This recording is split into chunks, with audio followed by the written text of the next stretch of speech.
Assalamualaikum warahmatullahi wabarakatuh. Baik, kita lanjut lagi materinya di pertemuan kali ini.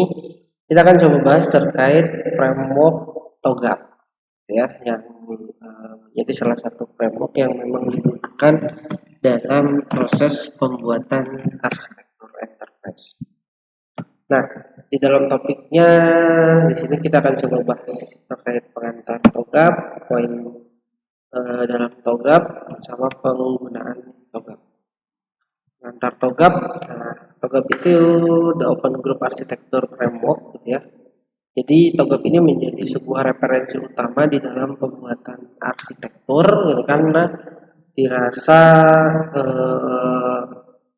tahapan-tahapan di TOGAP ini cukup membantu memudahkan orang-orang dalam membuat atau menyusun sebuah arsitektur. Karena begini sih sukses karena memenuhi kebutuhan. Nah, tadi memenuhi kebutuhan, framework yang dapat memenuhi kebutuhan arsitektur. Metode generik yang mengelompokkan bersama sekumpulan teknik yang berfokus pada transformasi arsitektur enterprise. Jadi sudah banyak yang sukses dalam menggunakan TOGAP ini untuk membuat sebuah arsitektur tadi, kan, karena dirasa harapan yang ada di dalam TOGAP itu sudah cukup lengkap, gitu kan, sehingga mempermudah orang dalam merancang atau membuat sebuah arsitektur karena sudah dituntun tahapan-tahapan yang harus dilakukan. Nah, A dari TOGAP sendiri yaitu perwujudan dari sebuah arsitektur. Arsitektur dalam sebuah bentuk tidak hanya terbatas pada sistem informasi. Tujuan implementasi sistem software yang dicapai melalui view lebih luas meliputi aspek strategi, bisnis, dan organisasi, penyelesaian bisnis dan teknologi. Fokus utama yang menginginkan sistem informasi yang lebih responsif. Arsitektur mencakup kebutuhan dan strategi usaha yang mengoptimalkan proses bisnis, aplikasi teknis, dan infrastruktur. Nah, di sini tadi ya kita ketemu lagi dengan istilah penyelesaian bisnis dan teknologi. Karena memang ketika membuat sebuah arsitektur itu ya ini kan intinya adalah bisnis dengan teknologi itu harus saling sesuai. Maksudnya dikatakan dengan sesuai itu kita menjalankan bisnis A. Nah, kita butuh teknologi yang seperti apa? Jangan sampai katakanlah kita bidang core bisnisnya misalnya tentang pendidikan, tapi teknologi atau aplikasi yang kita gunakan tentang e-commerce, gitu kan, sama-sama aplikasi, gitu kan, tapi kan mungkin ada ketidaksesuaian dalam sebuah prosesnya, gitu ya. Nah, itu yang memang harus menjadi satu perhatian kita. Jadi jangan sampai yang penting asal pakai aplikasi aja, gitu ya istilahnya, atau sama-sama aplikasi, gitu ya. Nah, itu ya perlu kita menjadi perhatian kita, gitu ya, dalam menyelesaikan antara bisnis dengan teknologi itu ya tadi, gitu kan, harus seperti apa. Makanya kita harus tahu dulu bisnis yang akan dijalankan seperti apa, baru kan akan muncul kebutuhan aplikasinya harus seperti apa, dan untuk mendukung aplikasi tersebut kita butuh infrastruktur yang seperti apa. Makanya, nah, kalau lihat di sini kan itu ya, proses bisnis, aplikasi, dan infrastruktur, gitu ya, mengoptimalkan. Karena memang ini adalah tiga bagian yang saling berkesinambungan, ya, yang harus saling selaras, harus saling sesuai, gitu ya, sehingga bisa berjalan dengan baik, ya. Karena memang kalau salah satunya tidak mendukung, pasti akan ada proses yang tersendat atau ada langkah atau tahapan yang akan kurang sesuai nantinya, ya, mungkin seperti itu. Nah, F dari TOGAP sendiri yaitu sebuah framework yang mengelompokkan makna dan prosedur yang digunakan untuk aktivitas di bidang tertentu. Framework disajikan secara lengkap dan konsisten saat digunakan sebagai referensi dan tools. TOGAP menyediakan bahasa, pendekatan, dan kumpulan rekomendasi yang mencakup seluruh aspek arsitektur, organisasi, bisnis, dan teknologi manajemen, perencanaan, dan perubahan. Jadi ini sih TOGAP ini adalah sebuah framework yang dia menyediakan langkah-langkah atau tahapan untuk membuat sebuah arsitektur enterprise. Jadi dengan ketika kita menggunakan TOGAP, dia sudah menyediakan referensinya dan menyediakan atau memberitahu tool apa sih yang bisa digunakan.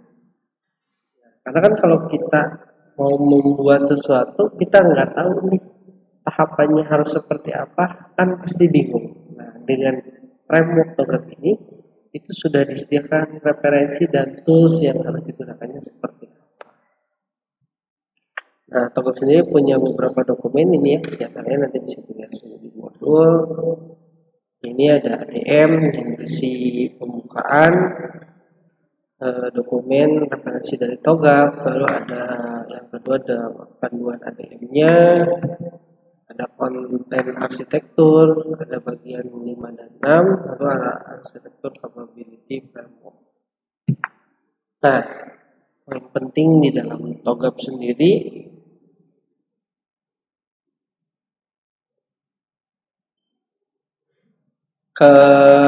kalau kita lihat secara ini adalah diagram TOGAF gitu ya, diagram ADM yang berisi struktur, metode, tahapan-tahapan yang transisinya ada di dalam TOGAF. Secara umum gambaran dari diagram TOGAF itu seperti ini. Ada preliminary, lalu ada poin A sampai ke H, dan di tengahnya ada requirement management. Nah, ini adalah tahapan-tahapan yang memang bisa kita ikuti dalam proses penyusunan atau pembuatan sebuah arsitektur. Jadi dengan framework TOGAF ini kita sudah diarahkan yang paling pertama harus kita lakukan apa sih? Misalkan ini kita harus mengetahui arsitektur visinya. Lalu yang kedua adalah bisnis arsitekturnya. Nah, jadi maksudnya adalah kita harus tahu nih visi dari sebuah instansi atau perusahaan tersebut itu apa, gitu kan? Oh, ingin A, B, C, D, F, G, gitu kan? Nah, istilahnya. Jadi kita tahu nih, oh, kalau perusahaan tersebut punya visi ingin menjadi perusahaan nomor satu di Indonesia, misalkan seperti itu. Nah, dari arsitektur visi ini diturunkan atau tahap berikutnya adalah arsitektur bisnisnya untuk mencapai visi yang sudah ditentukan. Kira-kira harus seperti apa nih proses bisnis atau bisnis yang dilakukan nih, langkahnya, strateginya itu harus seperti apa agar bisa mencapai visi yang sudah ditentukan. Nah, maksudnya dengan tahapan yang ada di dalam TOGAF ini, kita bisa jadi lebih terbantu untuk mengetahui langkah-langkah yang harus kita lakukan. Ya, jadi tidak bingung gitu kan. Jadi kita sudah jelas ada arahan, gitu, ada arahnya gitu ya. Karena kalau tidak ada ini kan kadang apa yang harus dilakukan pertama, apa yang harus dilakukan selanjutnya. Ada yang membuat jadi stuck itu seperti itu. Tapi dengan adanya diagram ini kita jadi tergambarkan, oh, tahapan ini yang harus dilakukan, tahapan ini. Nah, jadi istilahnya kan dari satu tahapan ke tahapan yang tadi itu harus selaras gitu kan, harus saling eh, berkaitan. Nah, ini ya berikutnya ada arsitektur dalam program. Sebuah deskripsi formal dari sebuah sistem atau sebuah rencana detail dari sistem hingga pada level komponen untuk memandu implementasi. Struktur dari komponen interrelationship serta prinsip dan panduan yang mengatur rancangan dan evolusinya sejalan dengan waktu.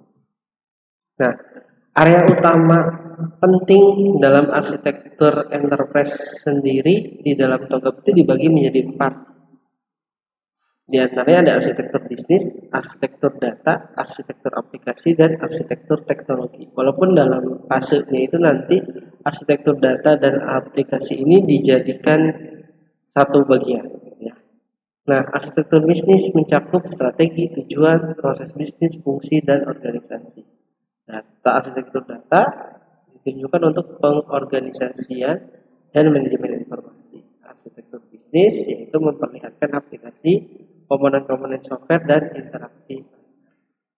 Arsitektur teknologi mendeskripsikan teknik dan komponen yang digunakan, misal network dan infrastruktur fisik untuk menjalankan aplikasi dan sumber data. Nah, ini 4 unsur penting yang memang menjadi bagian dalam framework TOGAF.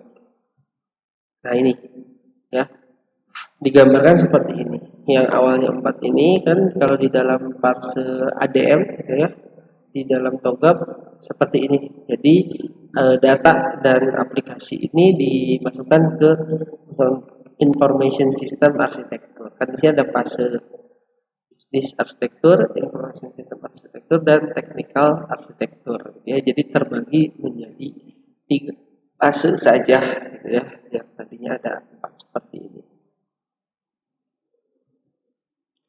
Tujuan, batasan, dan kebutuhan. Tujuan strategi atau goalnya mendeskripsikan orientasi umum, tujuan operasi atau objek, memformalkan goal melalui hasil yang terukur pada waktu tertentu yang telah ditetapkan. Pendorong atau driver biasanya memotivasi keputusan mengenai perubahan arsitektur seperti perubahan kebutuhan karena perkembangan teknologi. Nah, stakeholder dan faktor manusia gitu ya.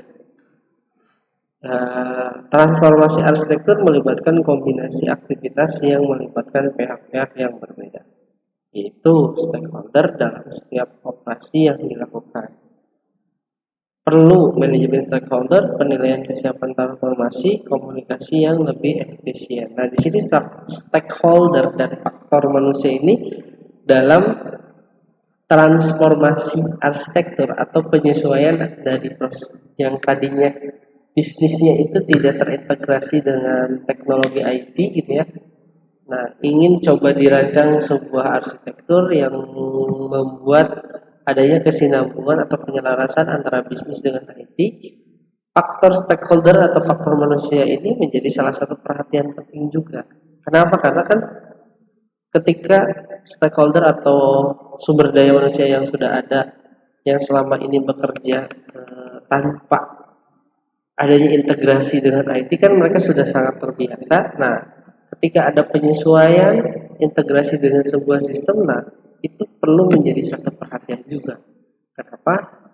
Nah, jangan sampai ketika adanya sistem malah mereka merasa terkendala atau kesusahan yang menyebabkan apa? Proses bisnisnya tidak berjalan dengan baik nantinya gitu ya. Nah, makanya ketika membuat atau adanya transformasi dari satu proses ke proses yang lain itu maka stakeholder ini sangat perlu dilibatkan agar ya tadi adanya kesesuaian antara satu proses dengan proses yang lain agar apa yang diharapkan itu memang bisa berjalan dengan baik, bisa berjalan sesuai dengan yang diinginkan.